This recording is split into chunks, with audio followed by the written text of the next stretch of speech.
И сега, доколку ја погледнеме првата корекција, имаме приближно еднакви ABC, кои што се со иста должина. Цикцак корекциите, која што е во средина, се доста интересни и доста сигурни во однос на нивните фибоначиеви врски.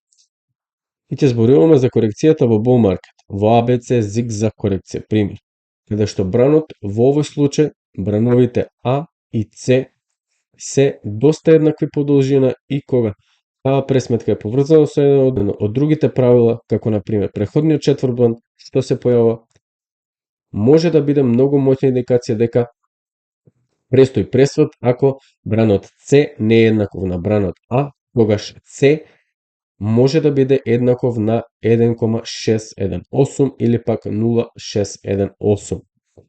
И неправилниот модел на дното е кога бранот А ќе се коригира, луѓето се малку загрижени, но кога бранот Б ќе достигне нов врв во неправилен рамен модел, препознатливоста се појавува тука. Запомнете ја психологијата што го придружува бранот Б. На прво место тоа е надеж. Барање на било која причина да се биде булиш и кога тој пазар ќе достигне нов врв, тоа е толку моќно колку што е можно да биде, тогаш бранот С започнува. Се разбира, ако се аналитичар на Елиот, забележувате дека ова е напредок од 3 бранови, а не од 5.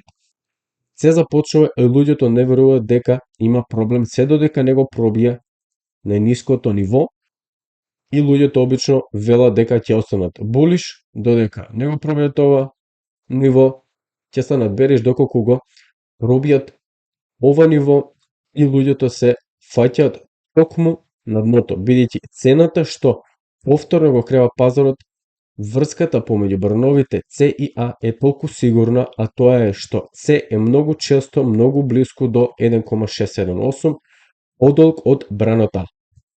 А фибоначиевите пресметки се многу корисни ако применувате две работи. Првото е дека секогаш мора да се осигурате дека ги применувате фибоначиевите коефициенти во однос на шемите на Елиот. Не го правете тоа само затоа што има врв или дно, не знаете воопшто дали е 5 или 3 или А или Б, вашите секвенци нема да издржат бидејќи веројатно не се поврзани со она што навистина се случува. Второто нешто на кое треба да се обрне внимание е да се пресметуваат сите фибоначиеви коефициенти што може и да може да видите дали ќе ви дадат кластер во добра точка. И сега ќе преминеме на триаголниците и ова всушност е едноставно. Во контракцијски триаголник имаме должина на бранот С. Бранот С ќе биде 0,618 наспроти бранот А, бранот Е ќе биде 0,618 од бранот С и Д ќе биде 0,618 од бранот Б.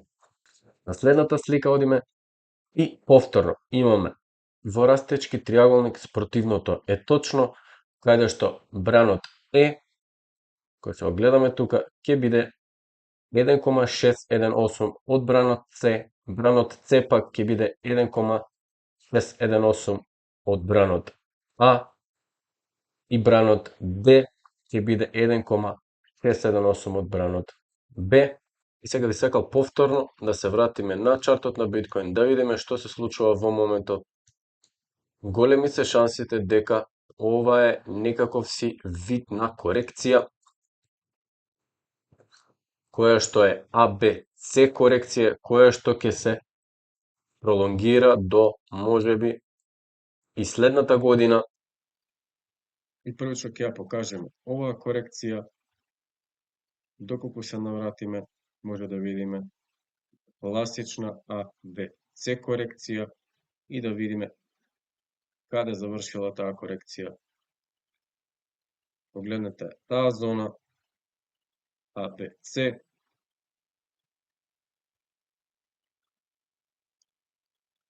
и ова може би е X бранот и повторно да имаме комплексна корекција ABC, која што погледнете каде завршила, повторно на 1,618, а во моментов, доколку погледнеме на чартот, ова многу изгледа на ABC корекција, каде што веќе сме во C, да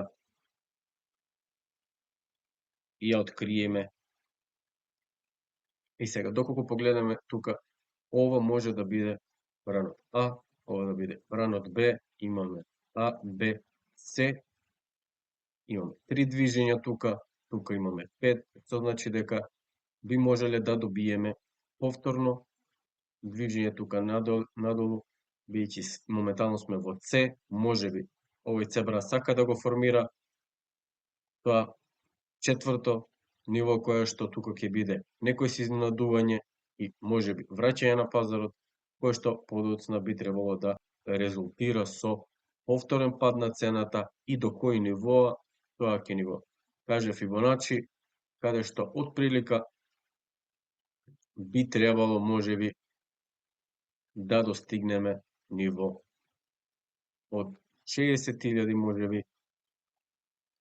Запомнете дека пазарот се менува од ден на ден, немаме никаква сигурност дека всушност ова се одвива, мора да почекаме да видиме што всушност каде ќе заврши ова движење тука за да процениме каде би било следното, и тоа би било тоа отприлика што се однесува до брановите на Елиот. Се надевам дека е многу појасно што всушност зборуваме на мојот канал. Многу едноставно, само прочитајте ги правилата и применете ги упатствата, за да можете да имате многу подобра слика за пазарот и секогаш да знаете што се случува во него. Поздрави, се гледа!